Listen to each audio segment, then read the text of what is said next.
Assalamualaikum warahmatullahi wabarakatuh.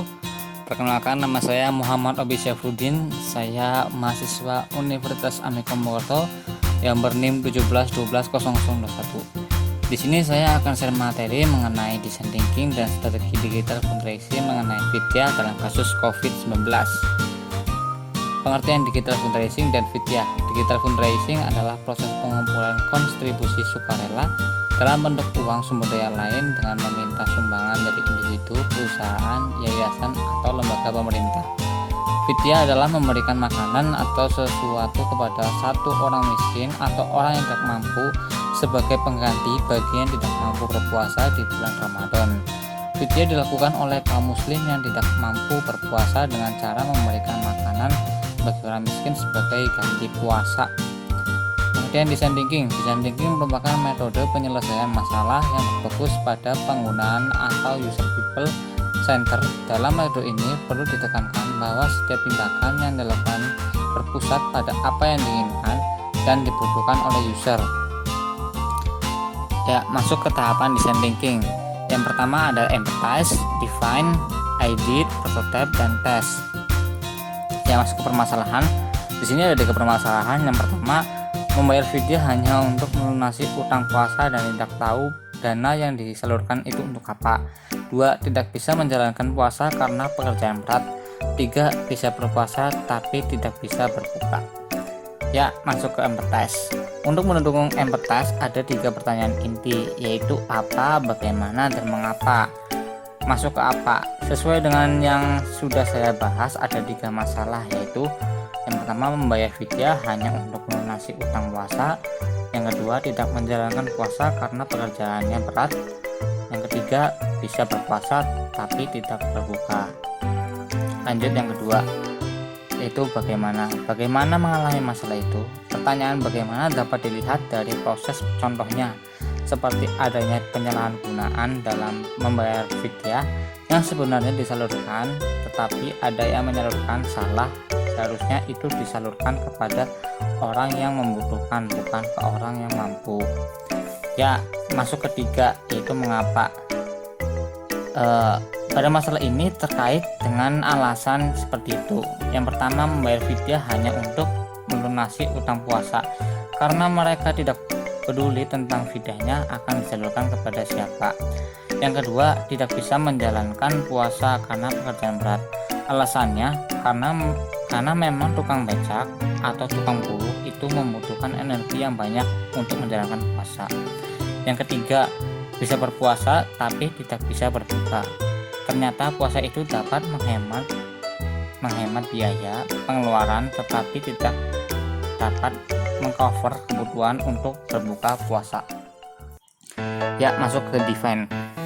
Define berisi kumpulan informasi untuk membangun sebuah fitur dan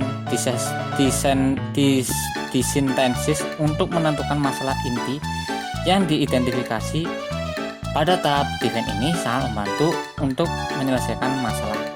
Terdapat seseorang yang belum mengerti tentang Vidya dan siapa saja yang harus membayar akibatnya. Seseorang yang membayar Vidya, mereka menjadi membayar Vidya. Yang kedua, terdapat seseorang yang bingung dengan beberapa atau bagaimana takaran membayar Vidya. Akibatnya seseorang dapat membayar Vidya kurang dari harus yang dibayarkan. Yang ketiga ada edit. Tahap ini merupakan tahap untuk menghasilkan ide. Pentingnya untuk mendapatkan ide sebanyak mungkin atau solusi masalah mengenai Vidya. Kumpulan ide yang dikumpulkan untuk memecahkan masalah yaitu dengan membuat suatu aplikasi yang memudahkan seseorang untuk menghitung dan mentransfer jumlah uangnya untuk membayar Vidya. Jadi dengan adanya aplikasi ini bisa mempermudah seseorang untuk mentransfer jumlah uang ke instansi penyaluran zakat Vidya agar tidak ada penyalahgunaan dalam Vidya. Sebagian bisa ditunjukkan untuk pasien COVID-19. Di sini kita lebih memfokuskan ke rumah sakit dengan keterangan pasien COVID-19. Yang keempat ada prototype. Prototype merupakan proses untuk mengubah ide-ide yang sudah dikumpulkan ke dalam bentuk nyata. Ya, di tampilan utama aplikasi MyVidya terdapat dua menu. Yang pertama ada menu tentang Vidya dan kedua menu mulai Vidya. Pada menu ini akan menampilkan informasi mengenai pengertian tentang Vidya, hukum Vidya, dan lain-lain. Pada menu mulai Vidya menampilkan menu untuk melakukan pengisian data diri, terdapat nama, alamat, jenis kelamin, hutan puasa, dan hasil. Pada menu ini user diarahkan untuk melakukan transaksi. Namun jika seseorang tidak mengerti Vidyanya untuk ditunjukkan kepada siapa, dengan adanya aplikasi MyVidya ini kita bisa gunakan untuk mentransfer sejumlah uang kepada penyaluran zakat melalui via bank atau yang lainnya. Agar tidak ada penyalahgunaan dalam Vidya, sebaiknya hasil dari Vidya dapat disalurkan kepada pasien COVID-19. Setelah melakukan transaksi, user akan mendapatkan bukti atas transaksinya. Ya, tes dilakukan pengujian dan evaluasi terhadap produk kepada masyarakat dan hasilnya akan dilakukan perubahan dan penyempurnaan untuk menyingkirkan solusi masalah dan mendapatkan pemahaman yang mendalam tentang produk dan penggunaannya. Nah, pada kelima tahap ini jika ada kegagalan di salah satu tahap dapat kembali ke tahap yang memungkinkan itu dapat diperbaiki. Contoh, pada tahap ID tidak menghasilkan penyelesaian masalah, maka dapat kembali lagi ke tahap empathize. Oke teman-teman, sekarang kita masuk ke tahap testing. Tahap testing adalah tahap percobaan teman-teman. Nah, sebelumnya di sini saya sudah membuat aplikasi yang bernama aplikasi MyVidya. Di sini ada dua menu teman-teman, yaitu yang pertama menu tentang Vidya dan kedua menu mulai Vidya. Di menu tentang Vidya di sini ada pengertian Vidya, hukum Vidya, dan lain-lain. Di menu mulai Vidya di sini ada menu hitung zakat teman-teman. Di situ ada nama, alamat, jenis kelamin, hutan puasa. Nah, karena saya di sini sudah mengisi semuanya, kita klik hitung teman-teman, maka hasilnya akan keluar secara otomatis. Nah, ketika sudah ada hasilnya, kita klik transfer teman-teman. Nah, ketika sudah muncul ke menu transfer, di situ ada pilihan nama perusahaan, pembayaran. Nah, di sini saya pilih perusahaannya Rumah Sakit Islam Purwokerto dan metode pembayarannya GoPay. Setelah itu kita klik OK teman-teman. Nah, ketika tampilannya sudah seperti ini teman-teman, maka pembayarannya otomatis sudah berhasil ya teman-teman.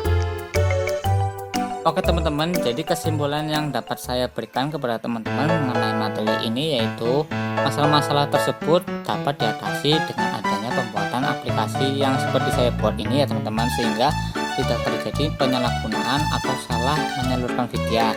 Di sini hasil dari Vidya bisa untuk pasien COVID-19 atau subsidi bagi masyarakat yang sudah kehilangan pekerjaan, seperti seseorang yang sudah kena PHK, jadi tidak mendapatkan pekerjaan.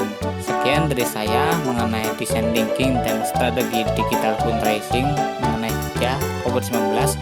Wassalamualaikum warahmatullahi wabarakatuh.